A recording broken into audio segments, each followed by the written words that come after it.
if I ever lose my faith in you, God, please send me a message in a bottle that you are, Creator, Majesty, Jehovah, come down to redeem a lost humanity, God. I'm brought to my knees with my humble disposition, that I will get with your mission and with a willing submission, show this world what it's missing, because you gave the grave a full facial. Like, death, you're not a wasp anymore. You're the same God yesterday, today, and to be. There's nothing sweeter in this world than your honey. Yet we aspire for more knowledge and new iPhones, getting notoriously B.I.G. heads. Our hair is an ego stroked with puffed daddy combs. Is there really life after death? After every breath we take and move we make, are you still watching me?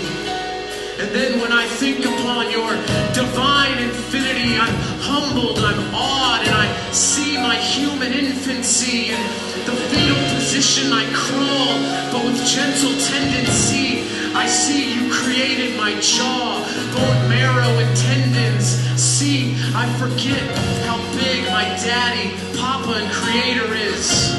And remember that he gives justice like police and took the sting out of death. So he is the potter, and we are the clay. It's all we need. We're misshapen mounds. Take your fists and bead. Move mountains, please God, with our mustard seeds. It's all we can muster up now. So let's celebrate and proceed as you sing to me. Oh, can't you see that you belong to me? Oh, can't you see that you belong to me?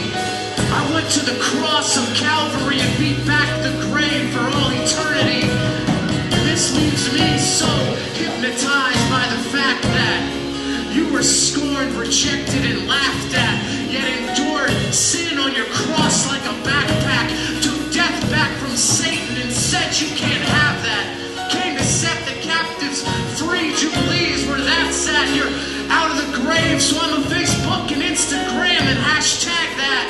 Can't nobody take your life. Can't nobody hold you down.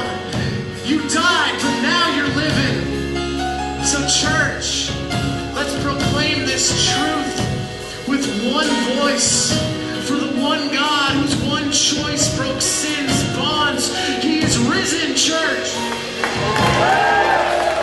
He is risen, church. He has risen, church.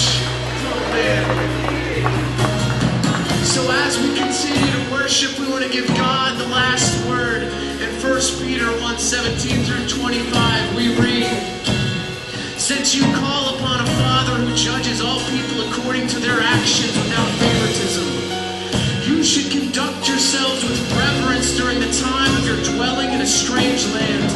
Live in this way, knowing that you are not liberated by perishable things like silver or gold from the empty lifestyle you inherited from your ancestors. Instead, get this, instead, you were liberated by the precious blood of Christ, like that of a flawless, spotless lamb. Christ was chosen before the creation of the world, but was only revealed at the end of time. This was done for you, who through Christ are faithful to the God who raised him from the dead and gave him glory. So now your faith and hope should rest in God as you set yourselves apart by your obedience to the truth, so that you might have genuine affection for your fellow believers. Love each other deeply and earnestly. Do this because you have been given new birth, not from the type of seed that decays, but from seed that doesn't.